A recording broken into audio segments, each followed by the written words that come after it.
तर आपण मंदिराजवळ चाललो आहे आणि हा मंदिराजवळ जाण्याचा रस्ता आहे। इथे बघा रिक्षा येत आहेत, आता थोड्या कार्स पण येत आहेत आणि हे नेरूळ स्टेशन। इथून सरळ आपल्याला जायचं आहे। इकडे एक हॉस्पिटल आहे, बहुतेक तेरणा हॉस्पिटल नाव आहे त्याचं, तिथूनच आपल्याला जायचं आहे। आज मला मुंबईत जायचं होतं पण ट्रेन बंद असल्याकारणाने नाही गेलो आहे। बहुतेक मानपूरपर्यंत ट्रेन चालू आहेत, तर त्याच्या पुढची स्थिती तुम्हाला माहिती आहे की तिथे पाणी साठलं ट्रॅकवरती, म्हणून आपण जाऊ शकत नाही।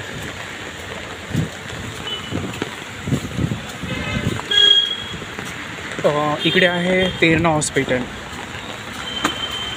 तेरणा हॉस्पिटलमध्ये नाही जायचं आहे आपल्याला, मंदिरात जायचं आहे।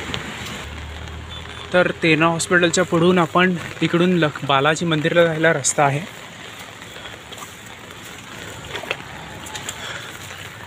बेसिकली नेरूळ एक गाव होता, पूर्वीचं साधं खेडं होतं आणि इकडे एक डोंगरही होता, बहुतेक त्यालाच नेरूळ गाव म्हणायचे। सध्या तुम्हाला माहिती असेल नवी मुंबईची निर्मिती होताना इकडची जमीन गेली आणि इकडचे नोड विकसित केले गेलेत, पण थोडंसं गाव पण आहे इकडे अजूनही। बहुतेक हे गार्डन आहे, तुम्ही पाहू शकता। फील होते की जंगलसारखं फील होते थोडं। नवी मुंबई शहरामध्ये असं काही असेल असं बहुतेक लोकांना माहिती नव्हतं। इकडे बघा, ही बहुतेक सोन्याची पानं आहेत। मंदिर जवळच आलं आहे, आपण मंदिरात जाऊया, पण मंदिरात फोटोग्राफीची परवानगी नाही आहे। आणि दुसरं म्हणजे मंदिरामध्ये बहुतेक मला वाटतं ह्यावेळेस मंदिर बंद असेल, पण तरी पण आपण जाऊया, थोडं बरं वाटतं आहे। आज खूप दिवसांनी मला इथे यायला वेळ मिळाला, नाहीतर मी मुंबईत गेलो असतो। इथे पाहू शकता, इकडे एक झाड पडलेलं दिसतं आहे।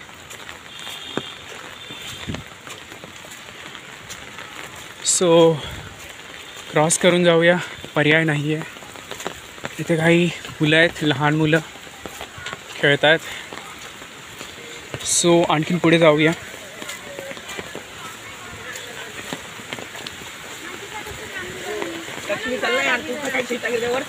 सो मंदिराच्या जवळपास पोहोचलो आहे आपण। इकडे तुम्हाला दिसेल पद्मा राममूर्ती सेडनी। सो आणखीन पुढे जाऊया। आणखीन पुढे जाऊया आणि इथे एक मंदिर आहे, हे झोटिंग देवाचं मंदिर आहे। सो आपण रिटर्न येताना पहिलं मंदिराच्या इकडे जाऊया आणि नंतर झोटिंग देवाच्या मंदिराजवळ जाऊया। सो क्लिअर अ पार्ट, आपण पोचलो आहे मंदिराजवळ। सो आता मंदिर बंद आहे, तुम्ही पाहू शकता मंदिर।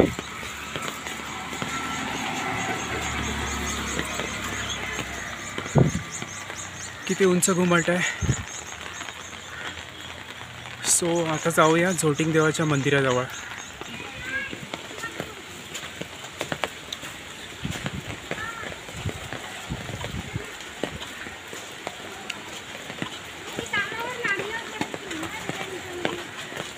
लक्ष्मी इथं बसू ना।